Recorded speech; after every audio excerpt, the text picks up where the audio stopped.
अगर आपको उन्नति प्राप्त करनी, अध्यात्म उन्नति, तो नाम को पकड़ लो। जो गुरु प्रदत्त नाम है, बार बार नाम जप करो, उसी से सब हो जाएगा। सीताराम दास जी महाराज कह रहे, नाम ही वो साधन है जिसे पकड़ लेने से संपूर्ण भक्ति प्राप्त होती है। सिर्फ नाम लेने से कलि पीड़ित जीवों को मुक्ति मिल जाती है। केवल इसी कारणवश सभी लोग कलयुग को सर्वश्रेष्ठ मानते हैं कि जो बड़ी बड़ी साधनाओं से पदवी प्राप्त नहीं होती, कलयुग में केवल नाम जप से प्राप्त हो जाती है। अन्य युग के बड़े बड़े महापुरुष कलयुग में जन्म लेने की इच्छा रखते हैं। जो लोग नाम का आश्रय लेते हैं, भगवान को नैवेद्य लगा के पाते हैं और अपने आचरण ठीक रखते हैं, वो बहुत जल्दी जीवन मुक्त हो जाते हैं। समझिए, जो लोग नाम जप करते हैं, भगवान को भोग लगा के ही प्रसाद पाते हैं, इतने से ही उनके आचरण तो पवित्र हो ही जाएंगे, क्योंकि आहार पवित्र और नाम जप है, बोले निश्चित भगवत प्राप्ति हो जाएगी। सीताराम दास जी महाराज कह रहे, बिना भगवान को भोग लगाए कुछ खाओ मती। शुद्ध सात्विक आहार, भगवद अर्पित आहार और नाम जप, इसी से हो जाएगा।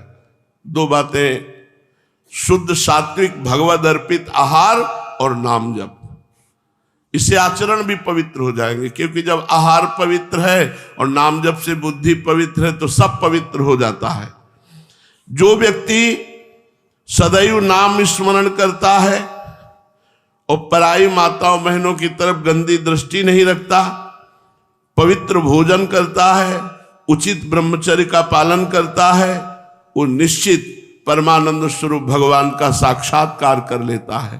केवल नाम को पकड़ ले तो संपूर्ण भक्ति हृदय में प्रकाशित हो जाए। मान लो कलयुग है और कोई साधना चलने वाली नहीं है, 10-5 दिन भले कुछ चला लो, इसके बाद फिर वहीं आ जाओगे। अगर दुख से बचना है, शोक से बचना है, तो भगवान का नाम स्वयं जपो। ये जब तक अपनी जिह्वा से नहीं जपोगे, तब तक तुम्हारा वास्तविक शोक दूर नहीं होगा, दुख दूर नहीं होगा। और इसमें क्या मेहनत लगती है, राधा राधा राधा राधा। शोक दुख इनसे सदैव सदैव के लिए छुटकारा सब लोग चाहते हैं कि कभी शोकित ना हो, कभी दुखित ना हो, लेकिन ऐसा चाहते हैं कि हम कुछ ले दे के हमारी ऐसी स्थिति हो जाए कि मैं शोक और दुख से बच जाऊं, तो कदापि नहीं। वास्तविक शोक और दुख से बचने का उपाय कि अपनी जिह्वा से नाम जप करो। जब आप नाम जप करोगे तो शोक दुख परित्राणम, ये 2 अक्षर राधा राधा, ये 2 अक्षर हरि हरि, ये 2 अक्षर कृष्ण कृष्ण, ये 2 अक्षर राम राम, ये सब आपके दुख और शोक का नाश कर देंगे और भव समुद्र से आपकी रक्षा कर लेंगे। तुम नाम ले लो। आज तुम्हारी देह में प्राण है, पता नहीं कल रहे कि ना रहे, कल का भरोसा नहीं है। आज अभी इसी क्षण भगवान नाम उच्चारण करो। ब्रह्मा जी 4 मुखों से नाम जप करते हैं, भगवान शिव 5 मुखों से नाम जप करते हैं, भगवान शेष 2000 जिह्वा से नाम जप करते हैं, और सरस्वती जी की वीणा तो झनकारती ही रहती भगवत महिमा। और बड़े बड़े महात्मा व्यास, वाल्मीकि, नारद, वशिष्ठ आदि, ये सब भगवान नाम प्रेमी हैं। अमोघ औषधि बताया है भगवान नाम को। एकदम तुम निहाल हो जाओगे, आनंदित हो जाओगे यदि नाम जप किया। अनेक भव रोग पीड़ित स्वस्थ हो गए, अर्थात भव समुद्र से पार हो गए। खुद नाम जप करो और 4 को और करवाओ। जो तुम्हारे रिश्ते नातेदार हैं, पुत्र आदि हैं, परिवार के जन, उनको प्रेरणा करो, प्यार से प्रेरणा करो, शास्त्र सम्मत प्रेरणा करो कि वो भी नाम जप करे। आप जप करो और दूसरों से जप कराओ, तो बहुत जल्दी तुम्हारा मंगल हो जाएगा। प्रलाप करने से कुछ नहीं होना कि मैं दुखी हूं, मैं बहुत परेशान हूं, मैं ऐसा।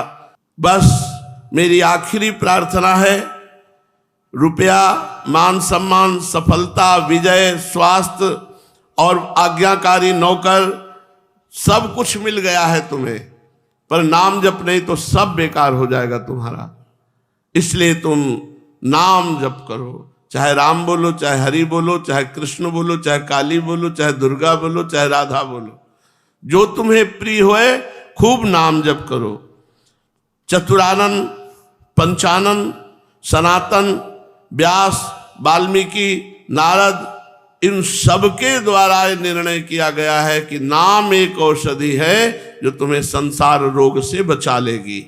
श्रीपाद प्रबोधानंद जी कह रहे हैं, जाति प्राण धनानियांतु सुयशो राशि परीक्षीयताम सद्धर्मा विलयम प्रयांतु सततम सर्वैश्च निर्भर्ष्यताम आधिव्याधि सतेन जीर्यतु वपुर्लुप्त प्रतीकारतः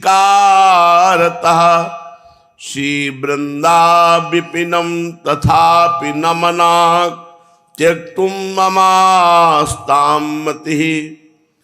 साधक को कभी शरीर संबंधी अभिमान करना ही नहीं चाहिए कि मैं अमुक जाति का हूँ, मेरे पास इतना धन है, मैं इतना बलवान हूँ, बुद्धिमान हूँ, ज्ञानी हूँ, बहुत साधन परायण हूँ। ऐसे अभिमान को बिल्कुल त्याग कर देना चाहिए। शरीर संबंधी स्मृति का त्याग ही साधना है। हमको अपने शरीर की शुद्ध न रह जाए ऐसी भगवत स्मृति एक तार चले कि इष्ट के चिंतन में इतना हम डूब जाएं कि शरीर का चिंतन ही न हो। यही साधना है। मैं किस जाति में पैदा हुआ हूं, मैं कहाँ पैदा हुआ हूं, मैं रूपवान हूं, मैं जवान हूं, मैं गुणवान हूं, धनवान हूं, बलवान हूं। यही अभिमान हमें भक्ति महारानी से बहुत दूर किए हैं। जैसे कोई रास्ते में जब कोई महान आता है तो फूलों के पावड़े बिछाते हैं, तो तुम्हारे हृदय में महान भक्ति पदार्पण करने वाली है और तुम अभिमान रूपी बड़े बड़े कांटे बिछा दो तो तुम्हारे हृदय में कैसे आएगी। विद्या रूप महत्व कुल धन जौवन अभिमान सठ कंटक देखे जहां राहे न भक्ति निदान। जहां विद्या का, रूप का, कुल का, धन का, यौवन का, ये सब अभिमान रूपी कांटे पड़े हैं, उसके हृदय में भक्ति महारानी कैसे पधारे। सठ कंटक देखे जहां राहे न भक्ति निदान। फिर राहे न भक्ति निदान स्वांग सब नगर नारी के।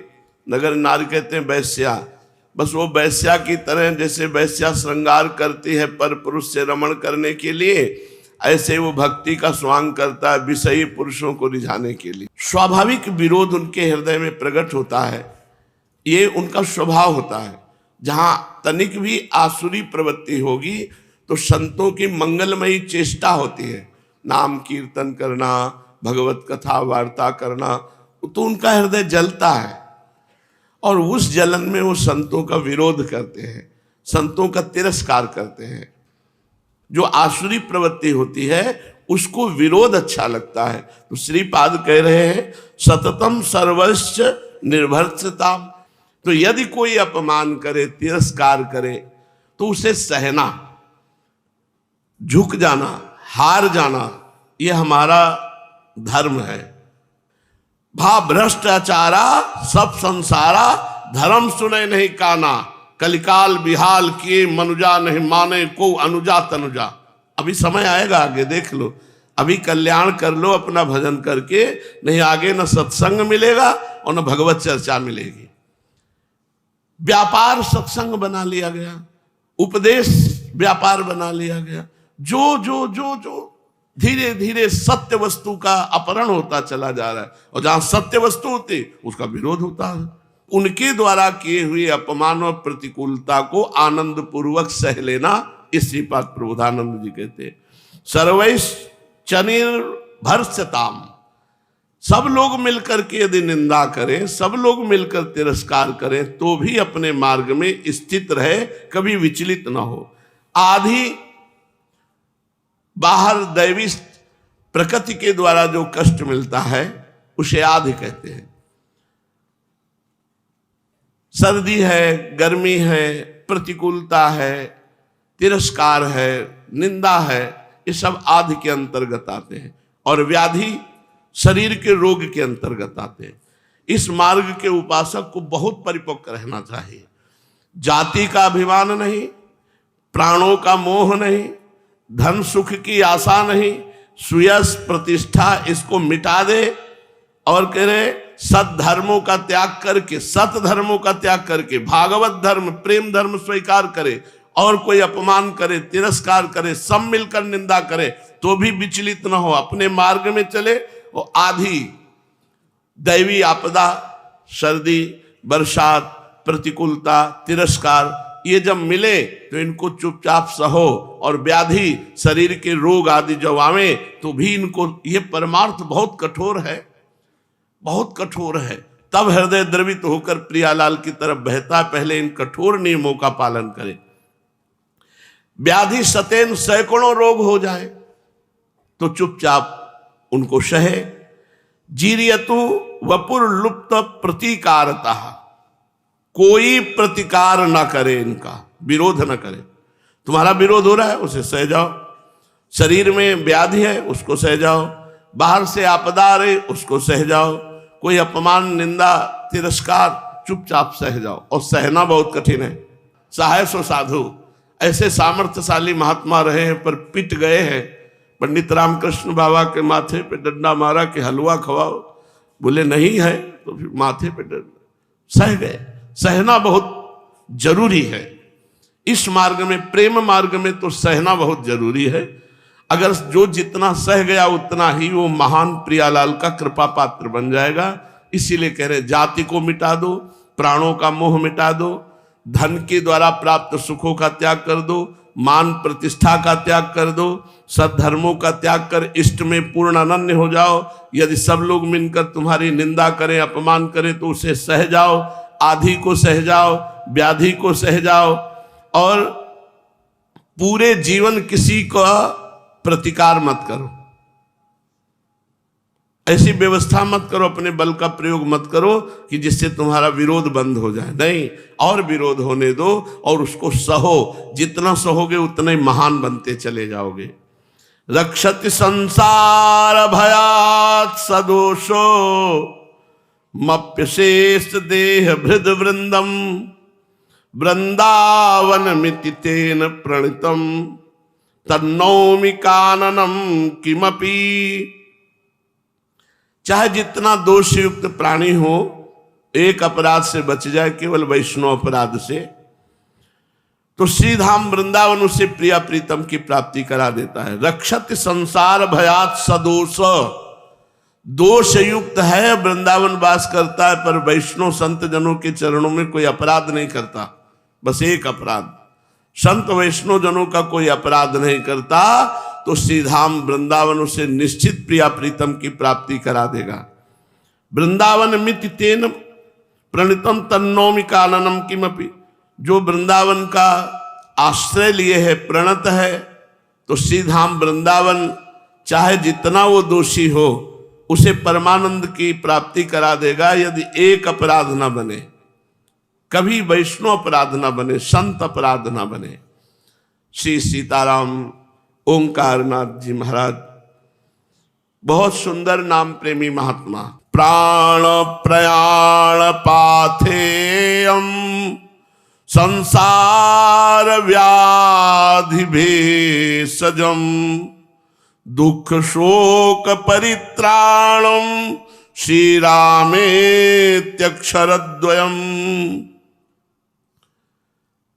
हरि कृष्ण राधा राम, ये जो दो अक्षरों का भगवान का नाम है, शरीर रहते यहां सुख प्रदान करेगा और शरीर छूटने के बाद ये प्राण पाथेय है, जो हमारा रास्ता है शरीर छूटने के बाद उसमें सुख प्रदान करते हुए भगवान के धाम तक पहुंचाने की महिमा नाम में है। संसार रूपी रोग की अचूक औषधि है नाम। जासु नाम भव भेषज, भव भेषज संसार रूपी रोग की अचूक औषधि और दुख शोक परित्राणम, दुख से शोक से रक्षा कर लेने की सामर्थ्य केवल नाम में है। देखो, सब दुखी हैं जो भगवान से विमुख हैं। देह त्याग के पश्चात जो नाम जप नहीं करता तो यमदूत मारते हुए ले जाते हैं, मार कोड़ों की मार से। अब जिसने कभी यहां पौशाला नहीं खोला, पानी नहीं पिलाया किसी को, भोजन नहीं पाया, रास्ते में मार मार मार के वो प्यास से व्याकुल है तो एक बूंद पानी नहीं मिलेगा, क्योंकि तुमने कभी पिलाया ही नहीं किसी को। भूख से व्याकुल है, कभी भोजन नहीं पवाया। धूप लग रही, कभी तुमने छत्र दान नहीं किया। नीचे कंकड़ कांटे और तपती हुई बालू जैसी भूमि, तुमने कभी पादुका दान नहीं किया। शरीर में बड़ी तीक्ष्ण वायु लग रही, कभी वस्त्र दान नहीं किया। ये मनुष्य जीवन मिला है बहुत सुख प्राप्ति के लिए। खूब धर्म पूर्वक मेहनत करो और अपनी 4 रोटी में से 1 रोटी किसी को दे दो, वो तुम्हारे लिए बहुत बड़ा काम करेगी। तो जो परलोक में महायात्रा के समय सुख प्रदान करने वाला है वो नाम है। अगर यहां से नाम जप के नहीं गए तो दुर्गति पक्की, और नाम जप करके गए तो बहुत सुविधा पूर्वक। अगर ऐसे पाप बने हैं कि तुम्हें नरक भी जाना पड़ेगा, नाम धन जपने वाला एक तो नरक जाएगा नहीं, अगर कहीं ऐसे बड़े पाप बन गए हैं तो वहां सुविधा भी मिलेगी उसको, बहुत जल्दी मुक्त हो जाएगा नारकी गति से। एक तो जाएगा नहीं, अगर वो कहीं प्रमादवश नाम के बल से पाप करता रहा तब तो जाना पड़ेगा, क्योंकि नाम जापक जो नरक जाएगा तो वो वही जाएगा जो नाम के बल से पाप करता रहा है। कि अरे राम राम शाम के कह लेंगे, दिन भर खूब पाप करो, तो नाम के बल से जो पाप किया जाता है वो फिर नरक में ही धुलाई होती है उसकी। अब लो नसानी अब ना न सही हो, आज तक पाप किया अब नहीं करूंगा और नाम जप करो तब तो पाप तुम्हारे सब नष्ट हो जाएंगे। लेकिन नाम जप भी कर रहे हो, खूब पाप भी कर रहे हो, तो वो पाप नरक में जाकर तुम्हें धोना पड़ेगा। वहां जो दंड मिलेगा उससे तुम्हारा पाप का प्रायश्चित होगा। इहलोक में किसी भी यात्रा से पहले तुम उसकी कितनी सूक्ष्म तैयारी करते हो, पूरी सतर्कता से। फिर शरीर छूटने के बाद यात्रा की तैयारी क्यों नहीं करते हो? कहीं जाना हो तो बड़ी तैयारी करते हो, रास्ते की तैयारी, वहां कहाँ जाना है, सब व्यवस्था।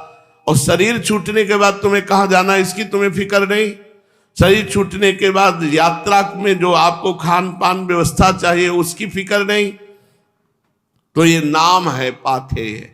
शरीर छूटने के बाद नाम तुम्हारा साथी होगा। एक दिन ऐसा आएगा कि तुम जीवित तो रहोगे लेकिन नाम लेने लायक नहीं रहोगे। अभी नाम ले लो, हाथ पैर चल रहे हैं, बुद्धि काम कर रही, इंद्रियां काम कर रही, नहीं शिथिल बेहोश स्थिति में वर्षों व्यतीत हो जाते हैं, चारपाई में पड़े, भगवान नाम उच्चारण करने की हिम्मत नहीं रहती, भाव नहीं रहता, सामर्थ्य नहीं रहती, कल का भरोसा नहीं। तुम्हारे जीवन में एक दिन ऐसा आएगा कि तुम हाथ पैर नहीं हिला सकते, अपनी जिह्वा हिलाकर राम राम कृष्ण कृष्ण राधा राधा नहीं बोल सकते। तुम्हारी दृष्टि क्षीण हो जाएगी, आंखें देख नहीं पाएंगी और तुम्हारी जिह्वा बोल नहीं पाएगी। इसलिए अभी नाम ले लो। अभी तुम बोल सकते हो, अभी तुम देख सकते हो, तो तुम्हारा जीवन मंगलमय हो जाए। इसलिए भगवान का नाम जप करो। भगवान के नाम में अपार सामर्थ्य है। जैसे शब्द उच्चारण किया राधा, ये सीधे गया और भगवान के पास जमा हो गया। अब एक बार नाम लिया है तो जब रजिस्टर खोला जाएगा तो एक बार नाम है, इसका कितना पुण्य है, कितना लाभ है, कितना महिमा है कि आप नरक नहीं जाओगे एक बार नाम से। एक बार जिन नाम ली हित सो होए अति दीन, ताको संग न छाणहि ध्रुव अपनो कर लीन। प्राण तुम्हारी देह को छोड़कर जब जाएगा तो प्राणहीन देह को तो यही भस्म कर दिया जाता है, या फेंक दिया जाए तो श्रृगाल कुत्ते खा जाते हैं, गाड़ दिया जाए तो कीड़े बन जाते हैं, पर प्राण तो गए। अब पंचभूत देह तो यहां नष्ट हो गई और प्राण के जाने के लिए तुमने कोई तैयारी नहीं की तो बड़ा कष्ट पाते हैं प्राण। प्राणों की तैयारी कर लो। जब प्राण छूटे उसके बाद की तैयारी कर ले तो उसे मरने का भय नहीं रह जाता।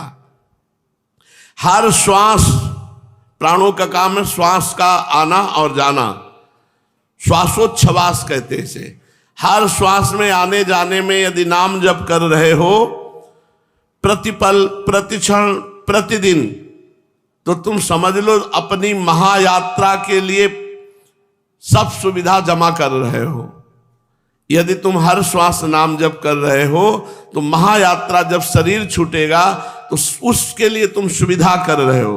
अब अधिक समय नहीं बचा, आज से ही अपनी हर श्वास में हरि हरि, राधा राधा, ये प्राण प्रयाण का समय उत्तम पाथेय है, नाम इकट्ठा कर लो।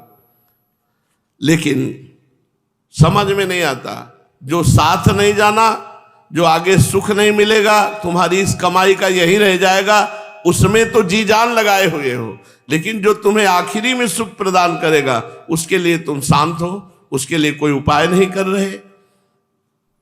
ये तुम्हारा सब सामान, तुम्हारे स्वजन संबंधी, तुम्हारे स्त्री पुत्र, तुम्हारा घर द्वार, ये कुछ भी अंतिम समय काम नहीं आएगा।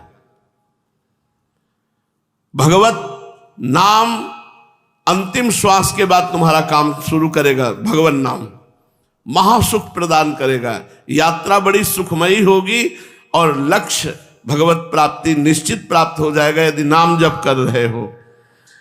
शरीर छूटने के बाद तुम्हारा कोई साथी नहीं, कोई संपत्ति नहीं, कोई घर नहीं, कोई मित्र नहीं, केवल नाम ही तुम्हारा मित्र होगा। अब यार मेरी बात मान जाओ, चुप मत बैठो, नाम ले लो। हम तुम्हें पुराण, सांख्य, उपनिषद, वेद, वेदांत सब शास्त्रों से पुष्टि करके बताया। बाबा कह रहे हैं, सीताराम दास जी महाराज, अब तो नाम जप कर लो यार, अब तो नाम को पकड़ लो।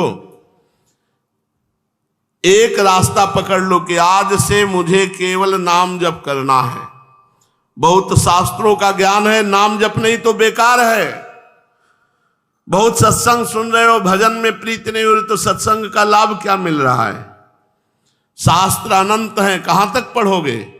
मार्ग अनंत है, कितना जानकारी लोगे? अब चुपचाप बैठ जाओ, बहुत जान लिया। सब शास्त्रों का सार और सब साधनाओं का सार नाम जप है, खूब नाम जप करो। जो तत्व ज्ञान है वो इसी नाम जप से प्राप्त हो जाएगा। जो कलयुग की कुचाल है उससे नाम जप तुम्हें बचा लेगा। किम करिष्यति सांख्येन किम योगैर्नर नायक मुक्तिमिच्छसि राजेंद्र कुरु गोविंद कीर्तनम। सांख्य शास्त्र को खूब ज्ञाता हो, उससे क्या हो जाएगा? किम प्रयोजनम किम करिष्यति, हमारा क्या प्रयोजन है? ज्ञान तो हो गया, भजन नहीं हो रहा तो ज्ञान किस काम का? प्रबल अभिलाषा नाम जप की करो। मुक्ति प्रार्थना करके तुम्हें वरण करना चाहेगी, हाथ जोड़कर मुक्ति आ जाएगी यदि नाम जप कर रहे हो। यदि तुमने सगुण दर्शन की इच्छा की तो नाम जप करो, प्राण छूटने के समय तक भगवान के दर्शन हो जाएंगे। उबो मत, खूब नाम जप करो, प्राण छूटते छूटते भगवान का साक्षात्कार हो जाएगा। नाम इस कलयुग में सर्वश्रेष्ठ साधन है, ये तो मैंने कई बार बताया। देखो, तत्क्षण मैंने नाम लेना प्रारंभ कर दिया तो हमारा उपदेश करना सार्थक हो जाएगा। आज से तुमने नाम महिमा सुनी, आज से खूब नाम जप करो, हर क्षण नाम जप करो तो हमारा सत्संग करना सफल हो जाएगा। संसार को अगर कोई उद्धार कर सकता है, प्रकाशित कर सकता है तो भगवान का नाम। हे प्रीतम, संसार में रोग, शोक, दुख, नाना प्रकार के सब प्रपंच भरा हुआ है। तुम केवल उच्चारण करो भगवान का नाम, इस सब से दूर हो जाओगे। संसार ऐसा नहीं है जैसा तुम देख रहे हो, संसार बहुत सुंदर है, भगवान का स्वरूप है, लेकिन नाम जप करोगे तब ये अनुभव में आएगा। भवरोगी निरंतर नाम जप करने का प्रयास करे तो रोग से मुक्त हो जाए। भगवान श्री कृष्णचंद्र जी से उद्धव जी प्रश्न करते हैं और भगवान उपदेश देते हैं। भगवान श्री कृष्णचंद्र जी कहते हैं, प्रिय उद्धव, सतोगुण, रजोगुण, तमोगुण ये तीनों प्रकृति के गुण हैं, आत्मा के नहीं। सत्वगुण के द्वारा रज और तम इन दो गुणों पर विजय प्राप्त कर लेनी चाहिए। तदनंतर सत्वगुण की शांत वृत्ति के द्वारा उसकी दया आदि वृत्तियों को भी शांत कर देना चाहिए। जब सत्वगुण की वृद्धि होती है तभी जीव को मेरे भक्ति रूप स्वधर्म की प्राप्ति होती है। निरंतर सतोगुणी वस्तुओं का सेवन करने से सतोगुण की वृद्धि होती है।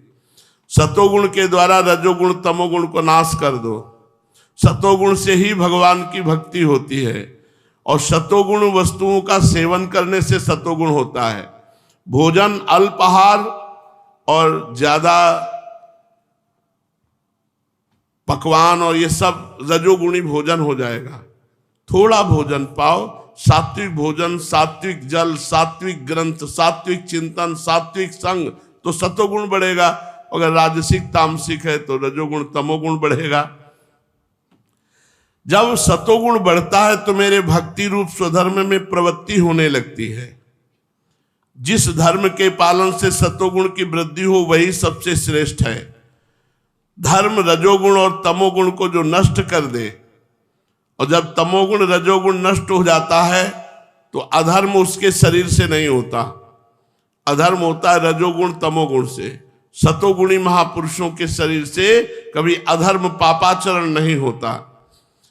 शास्त्र, जल, आसपास का वातावरण, समय, देश, कर्म, जन्म, ध्यान, मंत्र, संस्कार, ये अगर सात्विक हो तो बहुत जल्दी सत्वगुण आ जाए।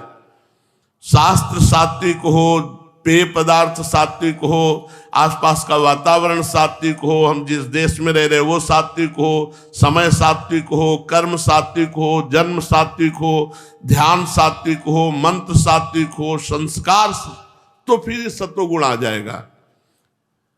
अगर रजोगुणी है तो फिर भोग वासना, तमोगुणी है तो निद्रा, आलस्य, प्रमाद। इनमें से शास्त्रज्ञ महात्मा जिनकी प्रशंसा करते हैं वे सात्विक है, और महात्मा जन जिनको रोकते हैं वे राजसिक तामसिक है।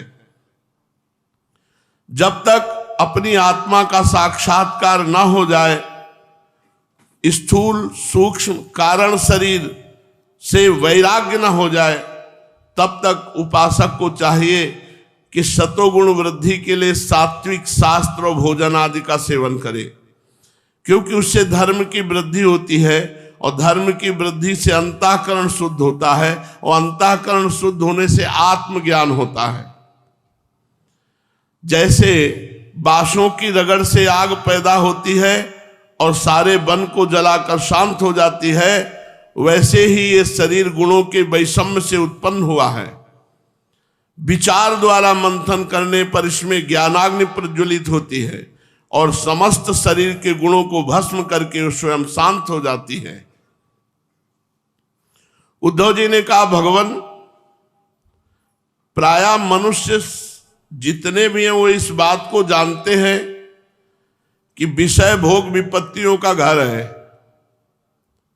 फिर भी वे कुत्ते, गधे और बकरे के समान दुख सहन करके भी उन्हीं विषयों को भोगते रहते हैं। इसका क्या कारण है?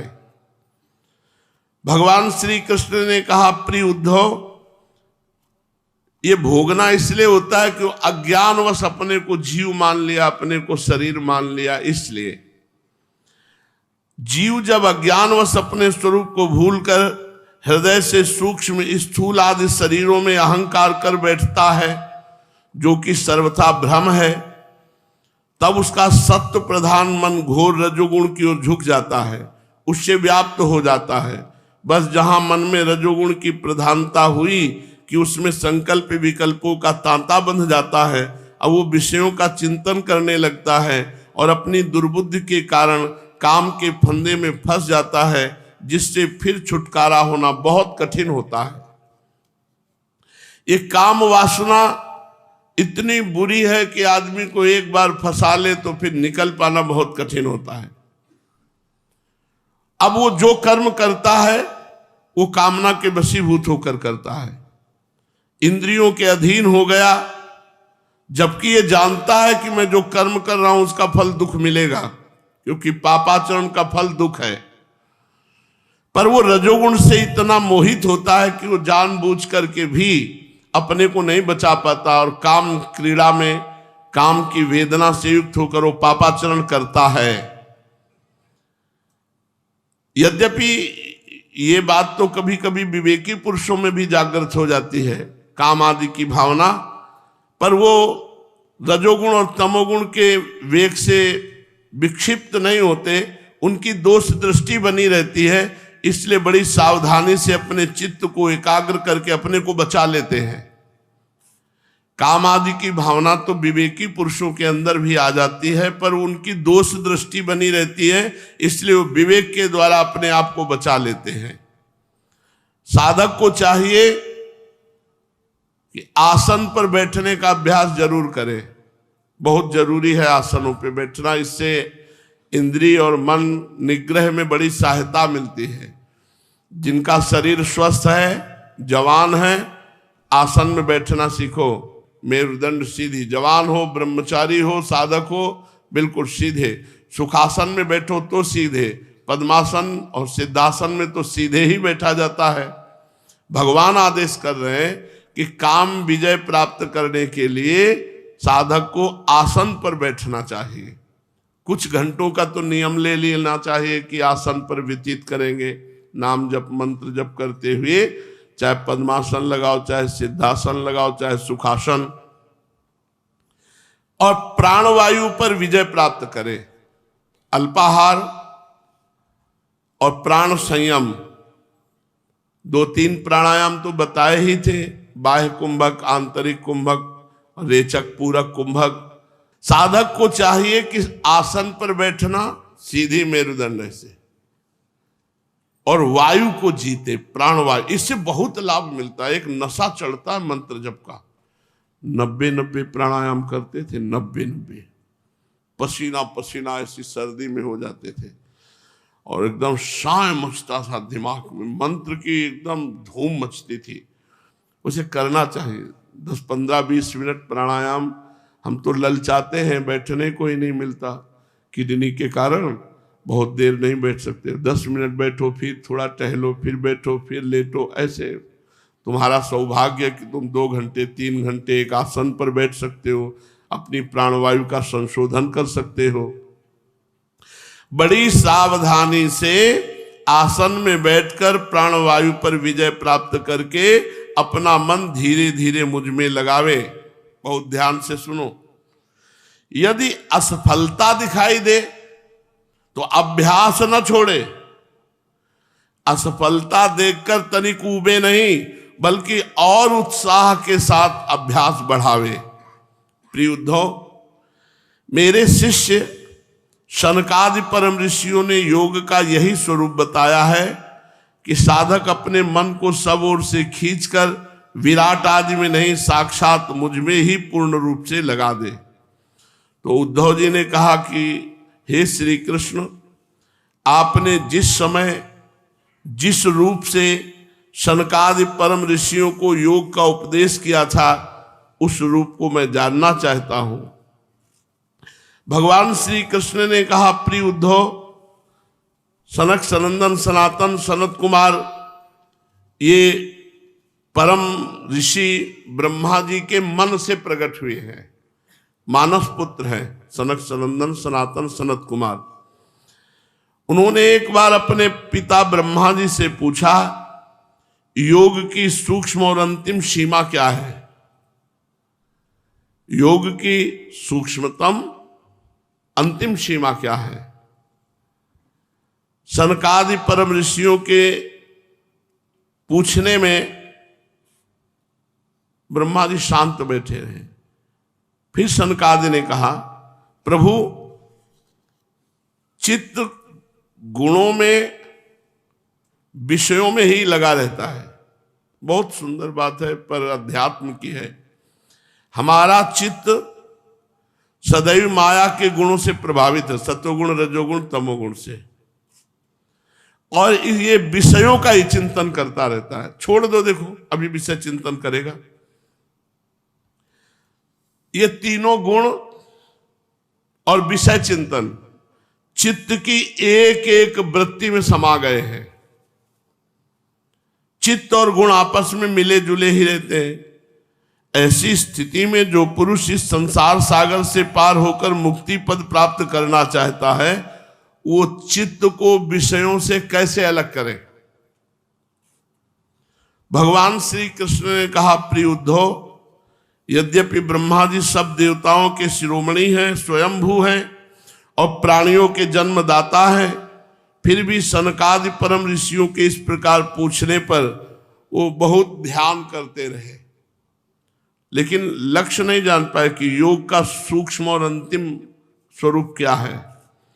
चित्त विषय में घुसे रहते हैं, विषय ऐसा लगता है कि हटेंगे ही नहीं। तो कोई उपाय है कि चित्त को विषयों से हटाया जा सके? दो प्रश्न हैं। योग की सूक्ष्मतम और अंतिम अवस्था क्या है, और विषय चित्त में ऐसे घुसे हैं कि एक एक वृत्ति विषय में ही है, तो कैसे चित्त को निर्विषय करे। ब्रह्मा जी ने बड़ा ध्यान किया, लेकिन वो प्रश्न ही नहीं समझ पाए। उत्तर की तो बात जाने दो, प्रश्न ही नहीं समझ पाए। क्यों? क्योंकि उनकी बुद्धि संसार में प्रवृत्त थी, कर्म प्रवृत्त थी। कर्म प्रवृत्त होने के कारण वो प्रश्न ही नहीं समझ पाए। जब ब्रह्मा जी प्रश्न का भाव नहीं समझे, उत्तर नहीं दिए, तब ब्रह्मा जी ने भगवान का चिंतन किया। भगवान का चिंतन किया कि हे भगवान, मेरे इन पुत्रों को प्रश्न का उत्तर आप दीजिए। तो उसी समय सभा में देखा एक हंस प्रकट हुआ। श्री भगवान ही थे। हंस का रूप धारण करके सामने प्रकट हुए। मुझे देखकर सनकादि ब्रह्मा जी को आगे करके मुझ हंस स्वरूप के पास आए। भगवान श्री कृष्ण उद्धव जी से कह रहे, मेरे चरणों की वंदना की। फिर हाथ जोड़कर ब्रह्मा जी और सनकादि ने पूछा कि आप कौन हैं? प्रिय उद्धव, सनकादि परमार्थ तत्व के जिज्ञासु थे। जब उन्होंने पूछा कि आप कौन हैं, तो भगवान ने उत्तर दिया। भगवान ने कहा, ब्रह्म ऋषियों, यदि परमार्थ रूप वस्तु नानात्व से रहित है, परमार्थ वस्तु में नानात्व नहीं, एक ब्रह्म, वही आत्मा है, तो फिर आपका एक प्रश्न कैसे बन सकता है कि तुम कौन हो? घोर अज्ञान की बात है। अथवा मैं उत्तर देने के लिए बोलूं तो किस जाति से, किस गुण से, किस क्रिया से, किस संबंध से आपको उत्तर दूं? क्योंकि देवता, मनुष्य, पशु, पक्षी आदि सभी शरीर पंचभूतों से बने हैं तो अभिन्न है। व्यवहार रूप से देखो तो अभिन्न है, क्योंकि सबके शरीर पंचभूतों से बने, किसी अलग से नहीं। और अध्यात्म रूप से देखो तो अभिन्न, क्योंकि सबके हृदय में आत्मा है। तो आपका प्रश्न कैसे बनता कि आप कौन हैं? इसका मतलब है कि ये आपका प्रश्न केवल वाणी का व्यवहार है। आपने विचार पूर्वक प्रश्न नहीं किया, इसलिए निरर्थक हो गया आपका प्रश्न। बहुत सुंदर। सब शरीर पंचभूतों से बने। ब्रह्मा जी ने और सनकादि ने पूछा जब भगवान हंस रूप की, आप कौन हैं? तो उनका पंचभूतों के कारण सब शरीर अभिन्न तो बनता नहीं पूछना, और आत्मा एक है, सब रूपों में प्रकाशित हो रही, तो पूछना नहीं बनता। आपका व्यर्थ है प्रश्न, ये केवल वाणी का विकार मात्र है। मन से, वाणी से, दृष्टि से, इंद्रियों से जो कुछ ग्रहण किया जाता है, इतना समझ लो सब मैं ही हूं, मुझसे भिन्न और कुछ नहीं है। यह सिद्धांत आप लोग तत्व विचार के द्वारा समझ लीजिए। पुत्रों, दूसरा उत्तर, योग की अंतिम स्थिति क्या है पूछा तो उसका बताया, क्या? मैं ही मैं हूं। सर्वत्र भगवान का दर्शन होना योग की अंतिम स्थिति है। दूसरा उत्तर कि चित्त में विषय घुसे हुए हैं, चित्त विषयाकार हो गया है, ये कैसे परम पवित्र वासुदेवाकार हो? बोले जब चिंतन हम करते हैं विषयों का, तो गाढ़ चिंतन होने से वो सब विषय चिंतन चित्त में अंकित हो जाता है। सत्य बात है। अब आप भजन करने बैठोगे तो वही विषय चलेगा, वही गंदी बातें, वही संसार, क्योंकि वही तुम्हारे अंदर भरा है। विषय और चित्त ये दोनों ही मेरे स्वरूपभूत जीव के देह है, उपाधि है। आत्मा का चित्त और विषय के साथ कोई संबंध नहीं है। इसलिए बार बार विषयों का सेवन करते रहने से जो चित्त विषयों में आसक्त हो जाता है, वो विषय चित्त में प्रविष्ट हो जाते हैं। इन दोनों का अपने वास्तविक से अभिन्न मुझ परमात्मा का साक्षात्कार करके त्याग देना चाहिए। अर्थात हम भगवद आश्रित हैं। अगर हमारा चित्त विषय चिंतन करता है तो उसे हटा हटा करके बार बार विषयों से भगवान के नाम के, रूप के, लीला के, गुणों के गुणगान में रखना चाहिए। बहुत ये सूक्ष्म विषय है। भगवान का नाम, गुण, लीला चिंतन हो रहा है तो एक एक चित्त वृत्ति में जो विषय चिंतन है वो निकल जाए, तभी भगवत प्राप्ति होगी। विषय चिंतन न होने पावे। शास्त्रों में हमने पढ़ा, क्रिया उतनी बाधक नहीं है जितना चिंतन बाधक है। जागृत, स्वप्न, सुषुप्ति, ये तीनों अवस्थाएं सतोगुण, रजोगुण, तमोगुण के अनुसार होती है। बुद्धि की वृत्तियां सच्चिदानंद का स्वभाव नहीं। इन वृत्तियों का साक्षी होने के कारण जीवन से विलक्षण है। यह सिद्धांत श्रुति, युक्ति और अनुभूति से युक्त है। जब हमारी बुद्धि ठीक निर्णय नहीं कर पाती, ऐसा लगता है संसार में सुख है, तो खूब निरंतर चिंतन होता विषयों का। अंदर से देखो, अब हर वृत्ति को राधा नाम से काटना है आपको। राधा राधा, अब वो अंदर से विषय चिंतन कर रहा है, अंदर से विषय स्फुरणाएं फेंक रहा है, विषय संकल्प, हर वृत्ति काटनी। जब एक एक वृत्ति भगवानमय हो जाएगी, उसी दिन भगवान का दर्शन हो जाएगा। मुरारी पादार्पित चित्त वृत्ति, एक एक वृत्ति। बुद्धि वृत्तियों के द्वारा होने वाला यही बंधन है। आत्मा में त्रिगुणमयी वृत्तियों का दान करता हुआ जो हर अवस्था में नाम जप करता है और ये अनुभव करता है, एक ही आत्मा जो मेरे हृदय में वही सबके हृदय में है। फिर बुद्धि के बंधन का परित्याग करके वो विषय चिंतन छोड़ देता है, बचा चित्त। जब चित्त निर्विषय हो गया, बुद्धि का निर्णय हो गया कि परमात्मा में सुख है, इस बात को जानकर वो घोर वैरागी हो जाता है। अच्छा ही नहीं लगता संसार, और वो अपने को सतोगुण, रजोगुण, तमोगुण से अलग तुरीय अवस्था में देखता है और संसार की सारी चिंताएं छोड़ देता है। भगवान के उपदेश का आशय है कि तुम्हें और कुछ समझ में आवे चाहे ना आवे, हर वृत्ति को नाम से काटते रहो, पवित्र भोग लगा के भोजन पाओ और किसी माता बहन या गंदा आचरण ना करो। जो भगवान हंस रूप से उपदेश कर रहे हैं वही आपके अनुभव में आ जाएगा। बस अपने को बांध लो, ज्यादा फैलाव में मत फैलाओ। देखो, शास्त्र तो रोज सुनने को मिलेंगे, नए नए साधन मिलेंगे, अपने को अन्य साधन में नहीं लगना। मन, बुद्धि, चित्त, इंद्रियां जितनी भी गंदी हो, हमें चिंता नहीं करनी, हमें नाम जप करना है।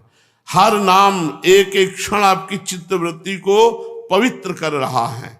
अगर हम भगवद आश्रित होकर निरंतर नाम जप करें और भगवान की लीला कथा सुने, लीला कथा गाएं और जो भी सामने आए उसे भगवान का जन मानकर प्रणाम करें, तो बहुत जल्दी हमारा हृदय निर्विकार हो जाएगा। सतोगुण, रजोगुण, तमोगुण के परे त्रिगुणातीत स्थिति आ जाएगी, जिस स्थिति में कभी भी कोई विचलता नहीं होती।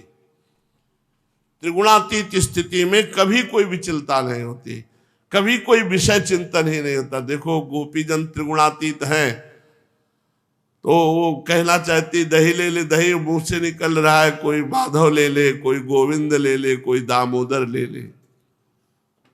इसलिए खूब नाम जप कीजिए, त्रिगुण माया के पराभव से बचिए, कोई भी खान पान गंदा ना कीजिए जिससे आपके हृदय में रजोगुण तमोगुण ना आवे, सतोगुण बढ़ता रहे। सतोगुण से भगवान की आराधना होती, तत्व ज्ञान भी हो जाता है। सतोगुण ही हमें सेवन करना चाहिए, खान पान व्यवहार में भी। शेष चर्चा की। श्री राधा वल्लभ लाल की।